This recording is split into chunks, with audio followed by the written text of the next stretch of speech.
The California sun beat down on the Warner Brothers lot in Burbank, casting long shadows across the concrete as afternoon crept toward evening. It was September 27, 1955, and the air carried that particular Los Angeles mixture of exhaust, eucalyptus, and ambition. Outside Soundstage 12, a cluster of production assistants hurried about with clipboards and coffee, their voices hushed with the reverence of people who knew they were in the presence of something special. Inside, under the harsh studio lights, stood James Dean. At just 24 years old, he had already become an icon, his face plastered across movie theaters nationwide after the release of East of Eden. Rebel Without a Cause was in post-production, and here he was filming what would unknowingly become his final scene for Giant, his third and last major film. Dean stood alone for a moment, adjusting the collar of his trademark red jacket.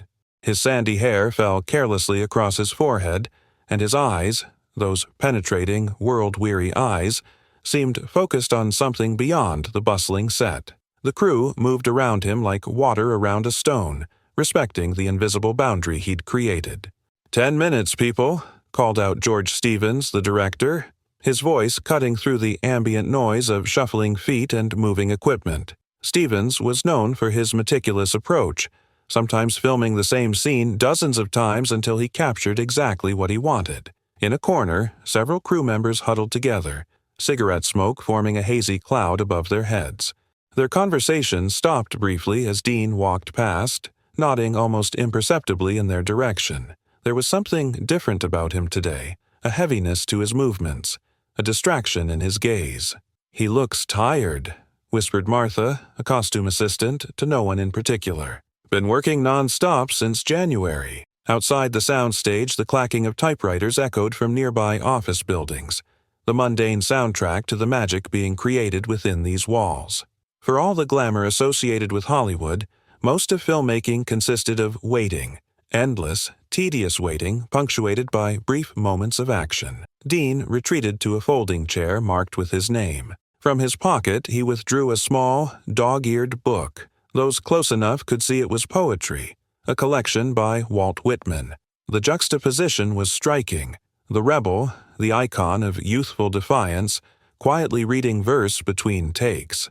Jack Warner himself had stopped by earlier that morning, an unusual occurrence that had sent ripples of tension through the set.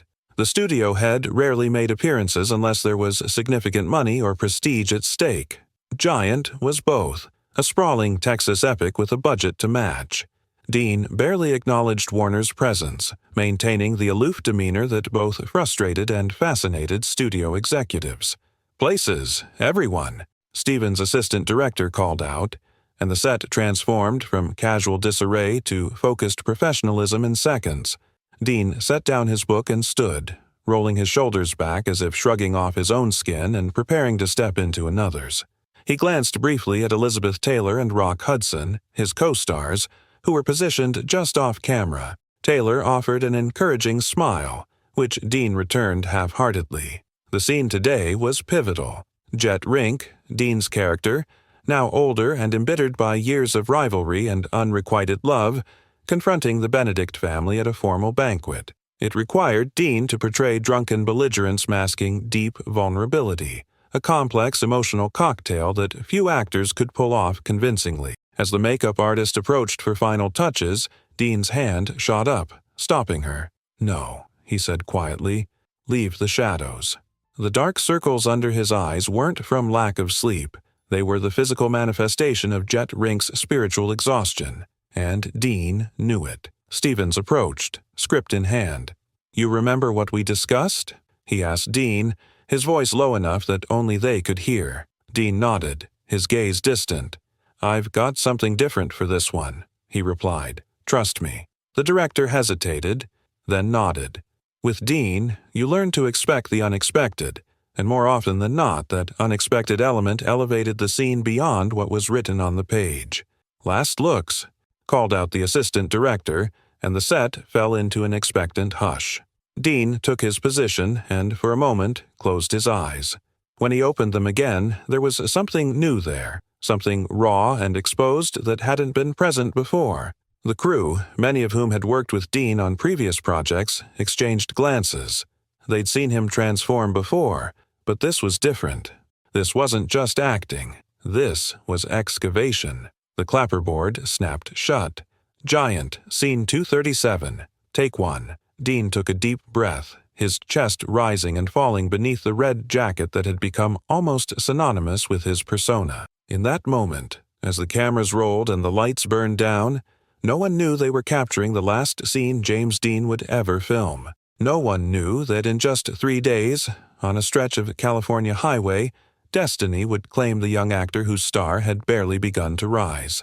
The lights caught the sheen of sweat on his forehead, the slight tremor in his hands. Dean looked restless but focused, like a man carrying a burden no one else could see or understand. He paused, staring off as if carrying a secret only he knew. "Action," called Stevens. And James Dean, in what would become his final performance, began to speak. The word "action" hung in the air for a moment before Dean began to move. The transformation was immediate and electric. His posture changed first, shoulders hunched slightly, head tilted at that distinctive angle that photographers had tried to capture for months. But it was his eyes that truly signaled the shift. Where moments before had stood James Dean, now stood Jet Rink, older, harder, and burning with an inner fire that seemed to consume him from within. "I'm rich, Bick," he drawled, the Texas accent sliding effortlessly from his lips as he addressed Rock Hudson's character. "I'm richer than you ever thought you could be." The line was familiar to everyone on set. They'd rehearsed it that morning. But something was different now. Dean wasn't just delivering lines, he was excavating something from deep within himself. His voice had a ragged edge to it, like fabric tearing. The words came out not as the practiced bravado of a script, but as a confession. Elizabeth Taylor, watching from just beyond the camera's frame, felt her breath catch. Later, she would tell reporters, "I'd worked with the greatest actors of our generation, but in that moment, Jimmy wasn't acting at all. He was showing us something true." The scene called for Jet Rink's drunken speech to unravel, for the character's carefully maintained facade to crack. Dean's hands began to tremble, not the theatrical shake of performed inebriation, but something more visceral and uncontrolled. Sweat beaded at his temples despite the cool air pumped through the soundstage. "I got something to tell you all," Dean continued, his voice cracking. The script called for anger here, for the righteous indignation of a man who'd clawed his way up from nothing only to find emptiness at the top. Instead, what emerged was naked vulnerability. George Stevens, watching the monitor intently, didn't call cut. Something extraordinary was happening, and he knew better than to interrupt. In the cramped darkness behind the cameras, crew members who had been checking watches and thinking about dinner plans suddenly found themselves transfixed. Dean's hand ran through his hair, a gesture not in the script, leaving it disheveled. "You think everything's just fine, don't you?" He laughed, a hollow sound that echoed across the silent set. "Well, it ain't. Nothing's fine." A script supervisor frantically flipped through pages. These weren't the lines they'd rehearsed. Dean was veering off script, but Stevens held up a hand, signaling to let him continue. "You think you know me," Dean said, his gaze sweeping across the extras playing banquet guests, but somehow seeming to address everyone present, the crew, the cameras, perhaps even the audience who would eventually watch this scene in darkened theaters across America. "None of you know me." Rock Hudson, consummate professional that he was, stayed in character despite the unexpected direction. "Jet," he responded carefully, "you've had too much to drink." Dean's eyes locked with Hudson's, and for a moment there was genuine connection between the two actors who were so different. Hudson, the studio-groomed leading man, and Dean, the unpredictable method actor from New York. "Maybe I'm just finally seeing clear," Dean replied, improvising. An extra, playing a waiter, shifted uncomfortably. A boom mic operator exchanged a glance with the sound engineer. They weren't watching acting anymore. They were witnessing something closer to exorcism than performance.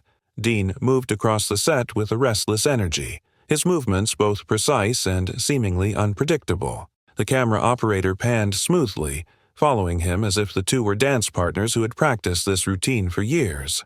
"I built something," Dean continued, his voice dropping to nearly a whisper, forcing everyone to lean in. I built something when everybody said I couldn't. But what's it worth? He gestured expansively at the opulent banquet hall set. All this. What's any of it worth in the end? Martha, the costume assistant who had commented on Dean's exhaustion earlier, felt a chill run down her spine. There was something in his tone, a finality, a resignation, that seemed to transcend the character he was playing. The scene called for Jet Rink to unravel in public, to reveal the loneliness beneath his success. But, as Dean continued, the line between actor and character blurred until it was impossible to distinguish where Jet ended and James began. His voice cracked again. His hands trembled. "Time's running out," he said, a line that wasn't in the script at all. For all of us, but some faster than others. The set went completely still. Even the usual ambient sounds, the hum of equipment, the whispered directions of assistant directors, faded to nothing. There was only James Dean, standing in a pool of light, suddenly looking much younger than his 24 years and somehow much older at the same time. Elizabeth Taylor later recalled feeling as if she couldn't breathe, as if the air in the studio had become too heavy with meaning. Rock Hudson, not a man given to superstition, would later tell friends that he felt something pass through the soundstage at that moment, like a shadow, but inside you. Dean's performance continued to build, the emotional intensity escalating with each passing moment. When the script called for anger, he delivered heartbreak. When it called for drunken swagger, he offered naked fear. It wasn't just that he was making different choices as an actor, it was as if he was answering questions the scene hadn't even asked. Stevens, recognized as one of Hollywood's most exacting directors, did something virtually unheard of. He let the camera roll without interruption, without calls for adjustments or retakes. What was unfolding before him transcended the technical aspects of filmmaking. This wasn't just good cinema, it was truth. When Dean finally delivered his last line, "Look at me now, Bick. Look at me now," there wasn't a dry eye on set. The scripted moment of defiance had transformed into a plea for understanding, for recognition of something essential and fleeting. Stevens waited a beat longer than necessary before calling, "Cut." The words seemed to break a spell. Dean remained standing in place, his breathing ragged as if he'd run a great distance. For several seconds, no one moved or spoke. Then, slowly, like mourners at a funeral, the crew began to return to their tasks. But there was no chatter, no calls for the next setup, no technical discussions. Only silence, and the shared understanding that they had witnessed something that could never be replicated. The silence that followed Stevens' "Oh, cut" wasn't the usual bustling relief that typically descended on a film set between takes. It was weighted, almost reverential. Dean stood motionless in the center of the set, his breathing irregular, his gaze fixed on some invisible point beyond the lights. No one approached him immediately. There was an unspoken understanding that whatever space he occupied in that moment was not to be disturbed. Stevens, a director known for his methodical approach and multiple takes, simply nodded to his assistant. "Print that," he said quietly. "We're not going to get anything more real than what we just saw." The assistant director, momentarily stunned by the decision to accept a first take, particularly one where the actor had gone so far off script, quickly recovered and began preparing for the next setup. But the usual energy was missing. Crew members moved with unusual deliberation as if underwater. Dean finally broke his stillness, running a hand through his hair and exhaling deeply. As he stepped away from his mark, Elizabeth Taylor approached him, reaching out to touch his arm gently. "Jimmy," she said, her violet eyes wide with concern. "Where did you go just now?" Dean looked at her, a small, sad smile playing at the corners of his mouth. "Just telling the truth for once, Liz," he replied, his voice low enough that only she could hear. "Figured someone ought to." Before Taylor could respond, Stevens called Dean over to review the footage. This was unusual. Stevens rarely shared rushes with actors during shooting, preferring they focus on the performance rather than the technical aspects. But what had just happened transcended normal protocol. In the dimly lit corner where the monitors were set up, Dean watched himself with an odd detachment, as if observing a stranger. Stevens stood beside him, occasionally nodding but saying nothing. When the playback finished, the director simply placed a hand on Dean's shoulder. "I don't know what you tapped into there," Stevens said, but it was exactly what the scene needed. Dean nodded absently. Had to get it right, he murmured.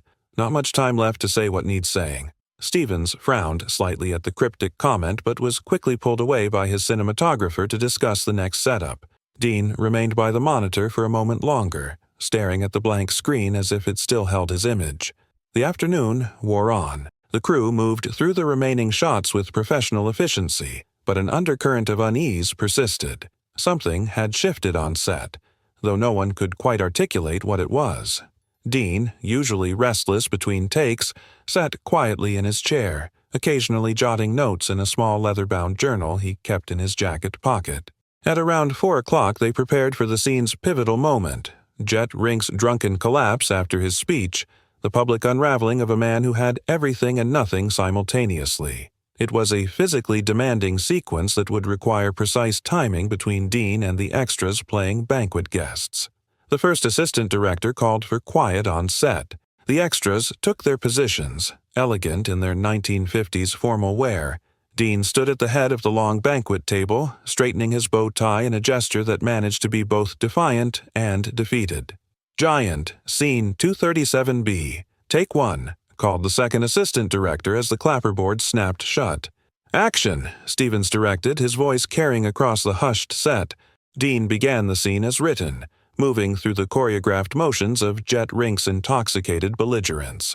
His performance remained intense but seemed more controlled than the raw emotion he had displayed earlier. Then, as he reached the climax of the scene, the moment where Rink confronts the Benedict family with years of pent-up resentment, something unexpected happened again. Dean paused, swaying slightly as befitted his drunk character, but his eyes suddenly cleared with a lucidity that seemed to cut through the fiction of the scene. Looking directly into the camera, a cardinal sin in narrative filmmaking, he whispered words that weren't on the page.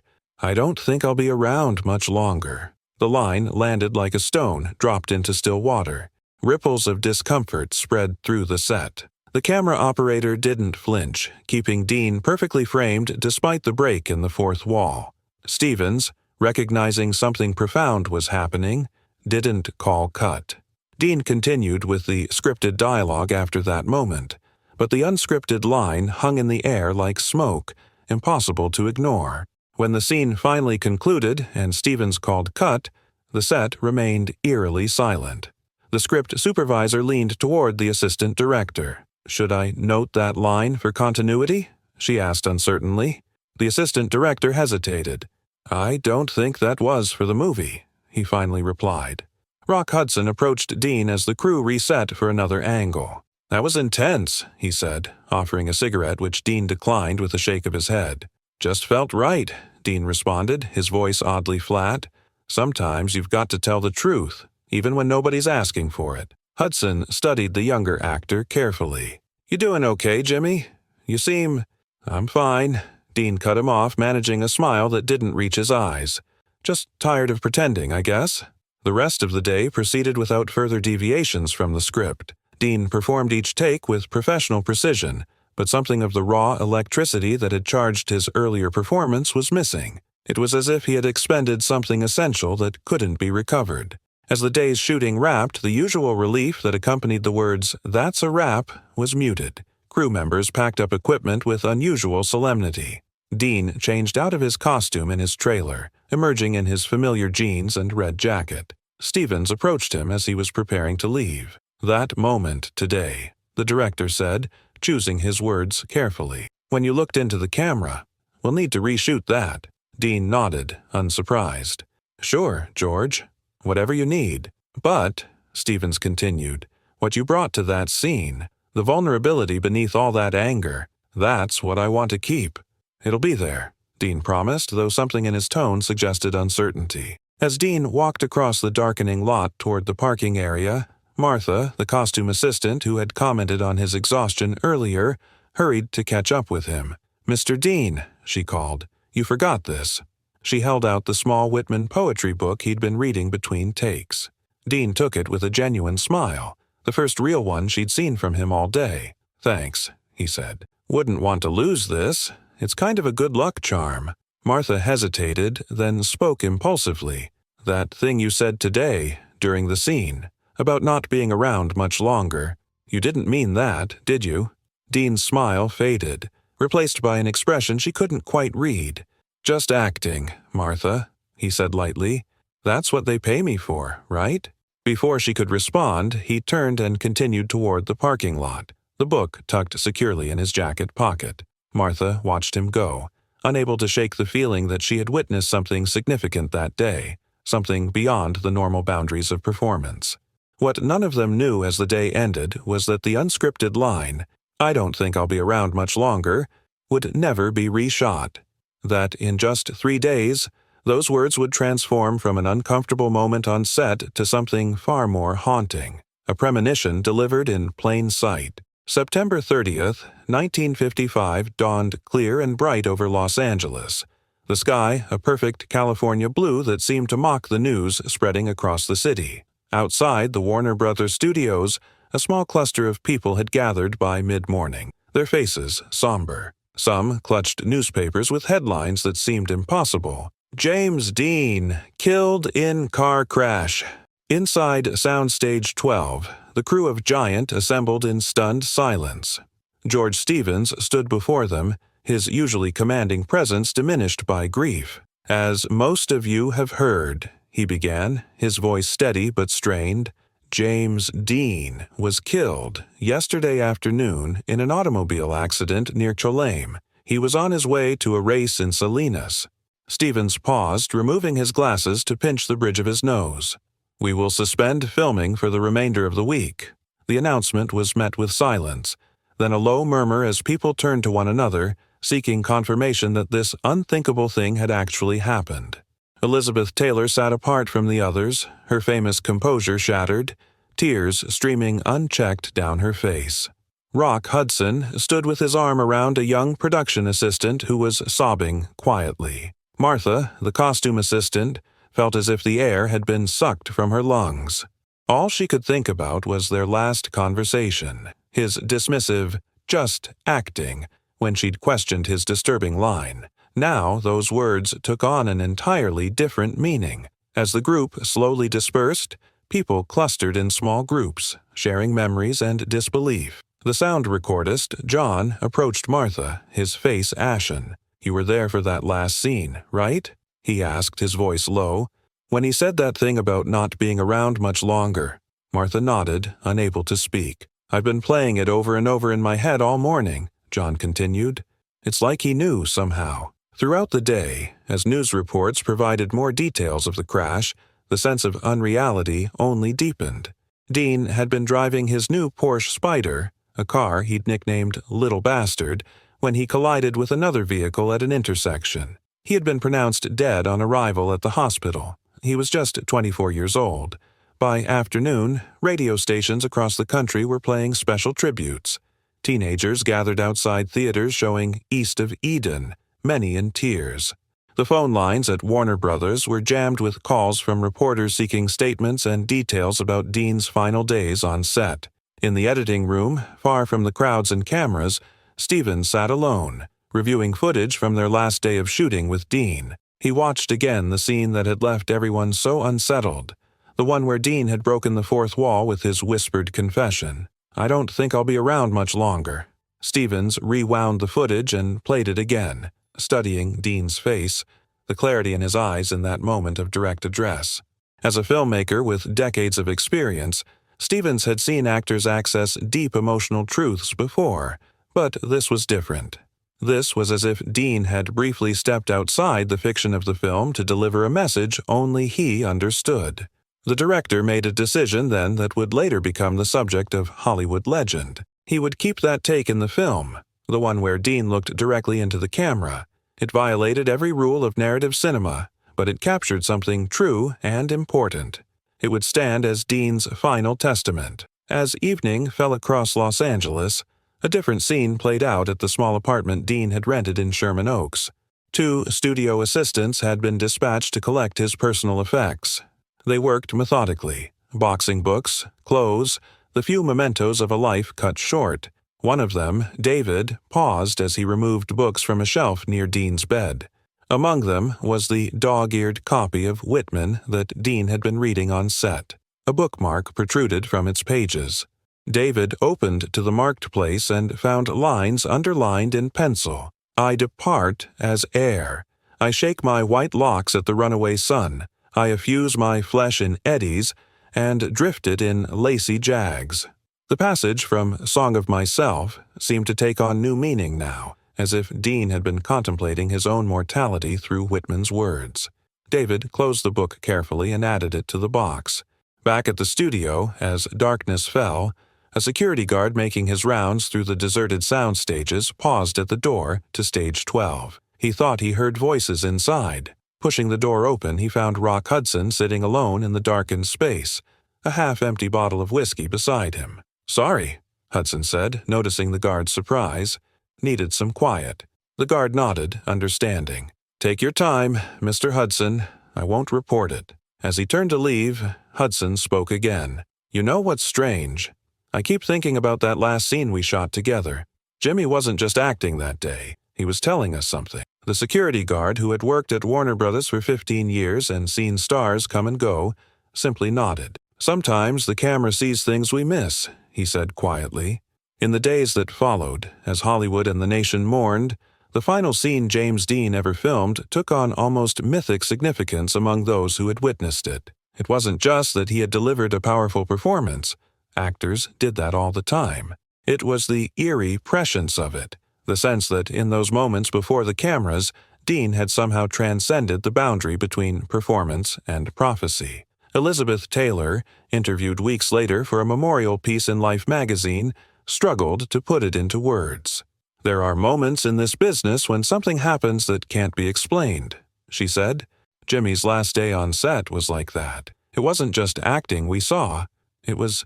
She paused, searching for the right word. It was goodbye. The first public screening of Giant wouldn't happen until October 1956, more than a year after Dean's death. By then, his legend had grown exponentially.